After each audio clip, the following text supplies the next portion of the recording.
Okay. Okay. Okay, he's back, baby. He's back, baby. How you been? Missed you. Love you. Hope everything's nice and happy in your world. Dogs?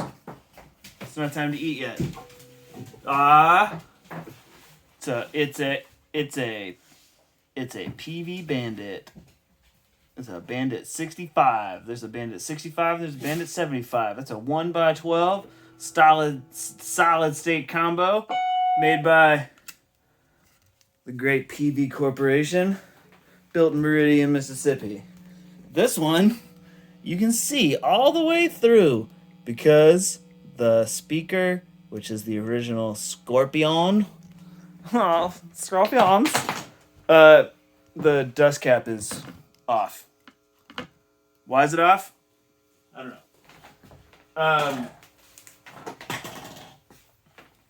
I fucking love the PV Bandit. The PV Bandit is great, not good. It is excellent at everything.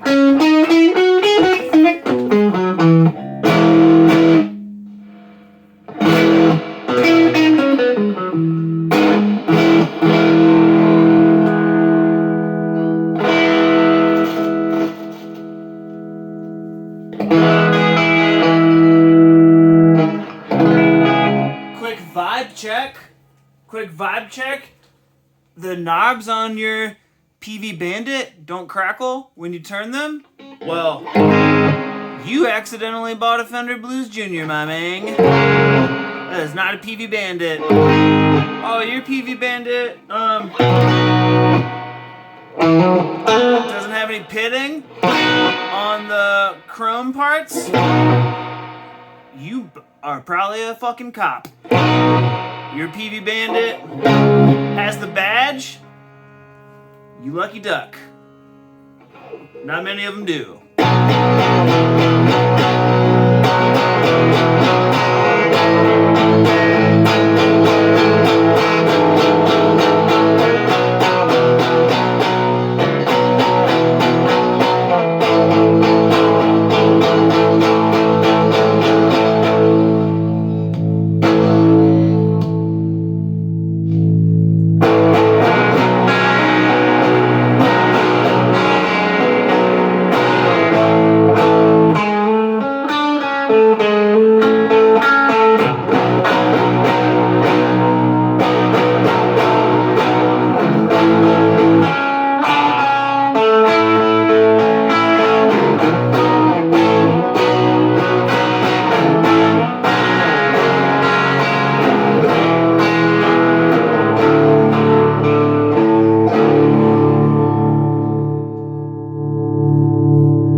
Channel with one gain control, and then the lead channel that has a preamp control and a post-amp control and a saturation control. That's the only channel that we're fucking with right now because you need the foot switch to change channels. You cannot change it on the amp. You can only pick between a low and high input. I have the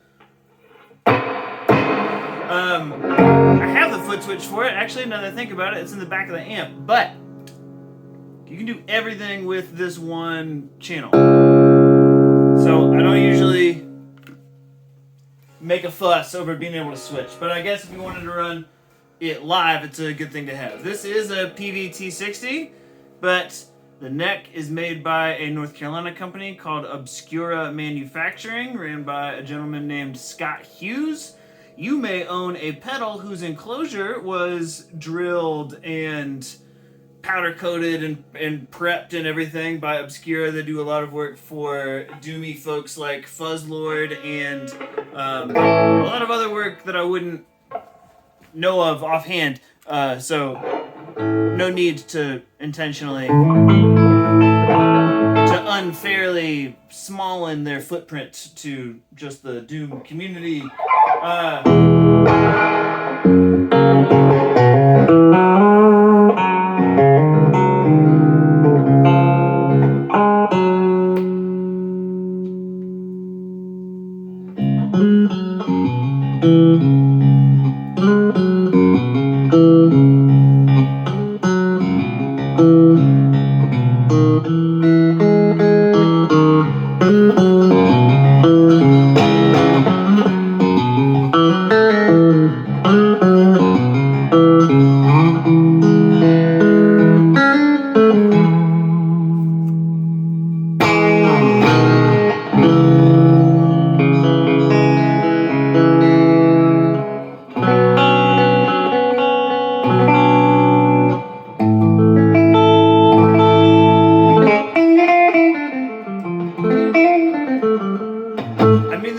Sincerity, the reverb sound on a Peavey Bandit is my favorite spring reverb.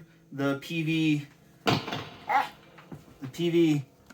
Classic, that is a 2x12 that you see in that pile behind those school books and near the ampersand is really up there. I just love how kind of dark and audible, yet like how audible and drippy and long the reverb can get. This is at 5 out of 10. But it never like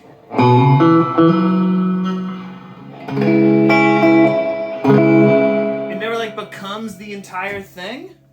It never some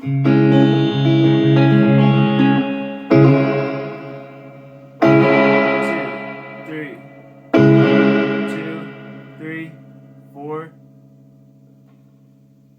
like a 4-ish second decay, and it always still sounds like your guitar.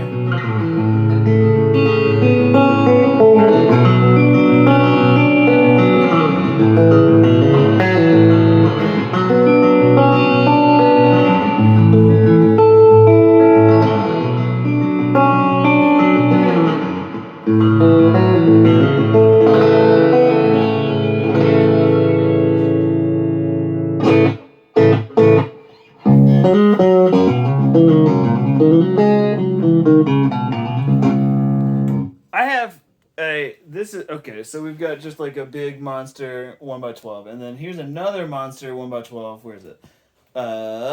It's a Mesa Boogie Mark III. There are some things that Mesa Boogie can do, that this Peavey Bandit can do, but have a better reverb sound than the Peavey Bandit, that Mesa absolutely cannot do. That Mark III's onboard reverb sound is, granted, I've never messed around with swapping tubes or doing anything funny, but it is gar fucking bosh compared to the velvet carpet that is the Peavey Bandit reverb. Okay, so we've had the post at like 5.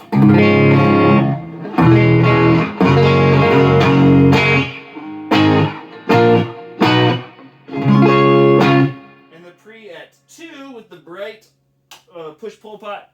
The bright engaged. Saturation's been at 0. Let's knock the post back down, which is like your overall volume. And your pre's up to like 7.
Post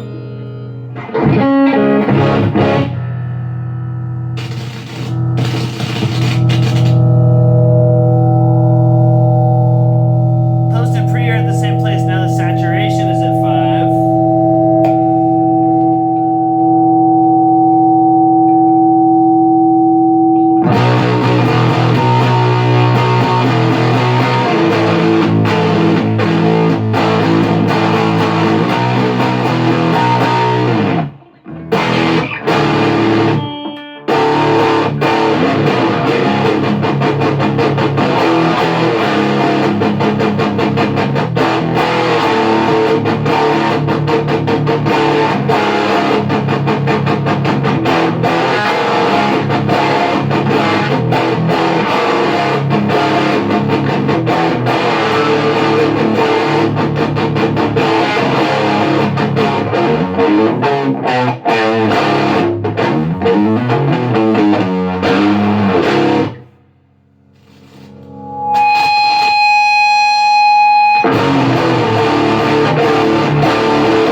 should under no circumstances ever be serviced.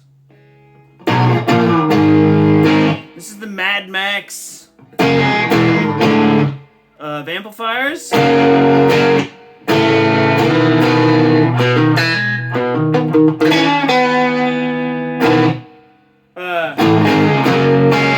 Under normal circumstances, I don't love the Scorpion speaker.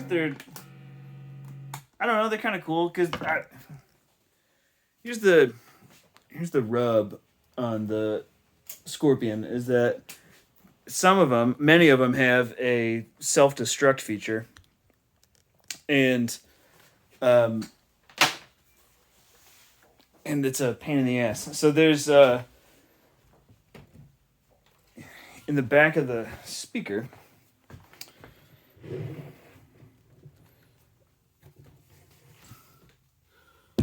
okay, all right, this is terrible. So from the factory, see a little hole through the magnet.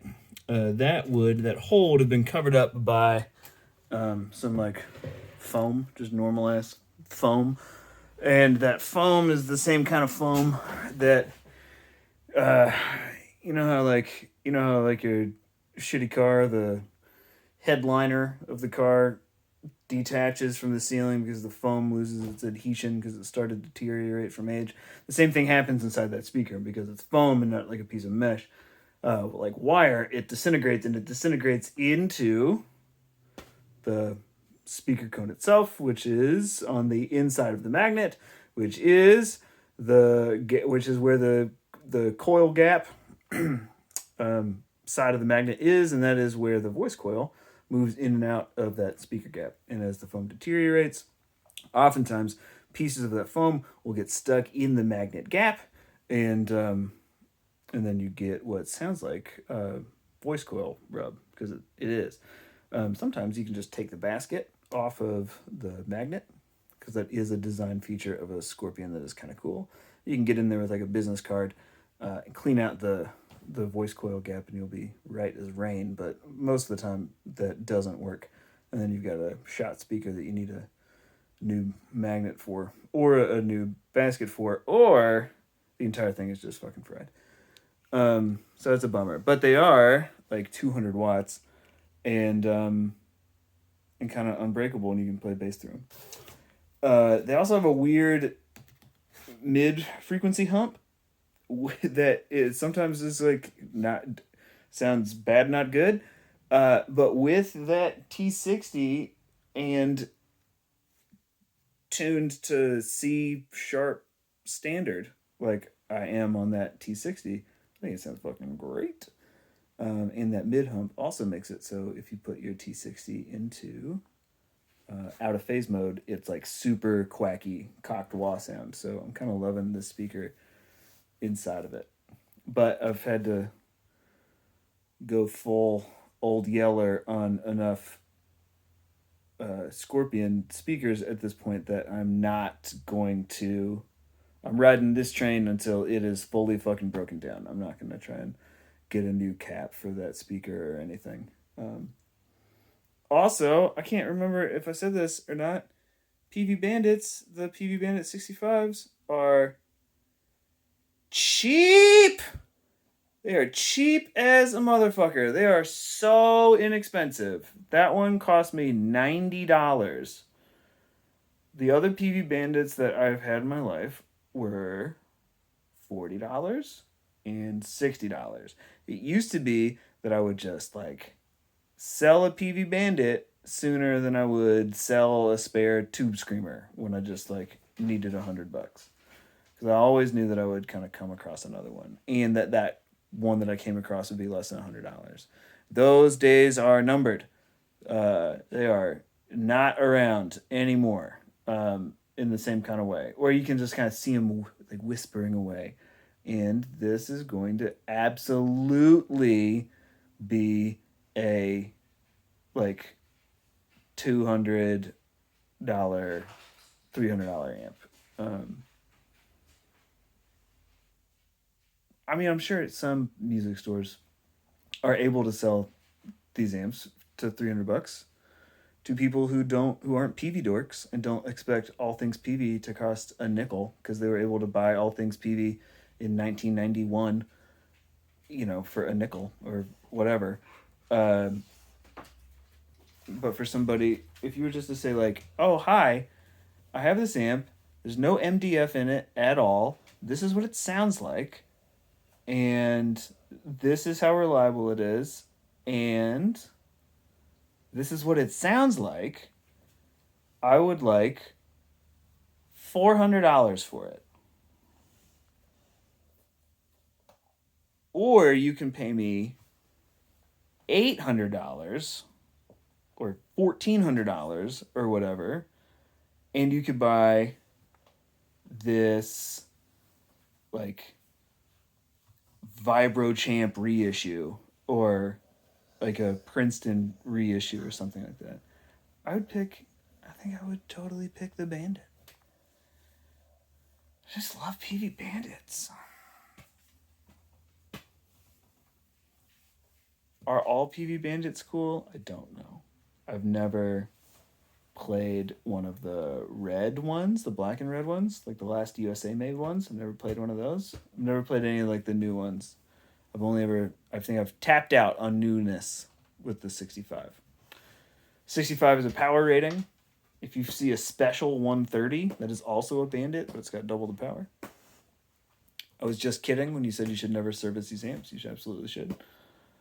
But it won't really need any servicing other than a cap job eventually. And peaveys from this era, like everyone I've ever had, none of them have wanted a cap job because the caps are all test like super fucking in spec.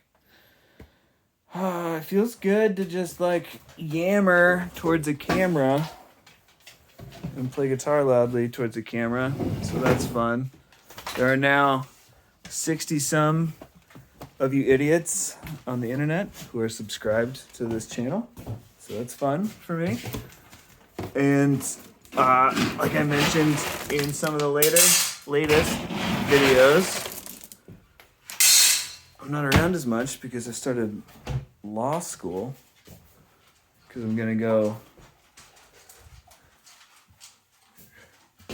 be I'll tell you why I want to be a lawyer later, but it's for reasons that are good, not bad. And I'm still a dad to my wonderful kid, and I'm still buying and selling gear. Got a lot of irons in the fire.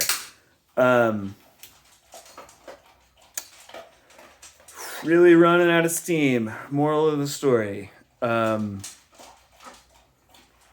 Before you spend $250 on a new boutique dirt pedal, just get on Facebook Marketplace occasionally over a 2-week time span, and you will find a peavey Bandit for $150 or less.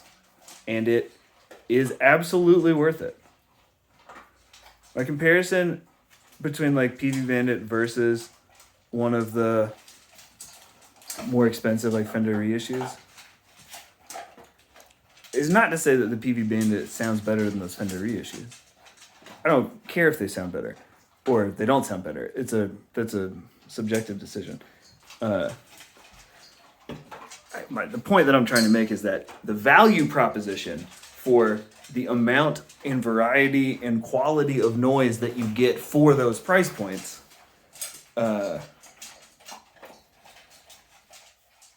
even an elevated used price point, like way beyond what they're going for now, say like once they do cost like $400, you're still getting more amp for like a third of the money.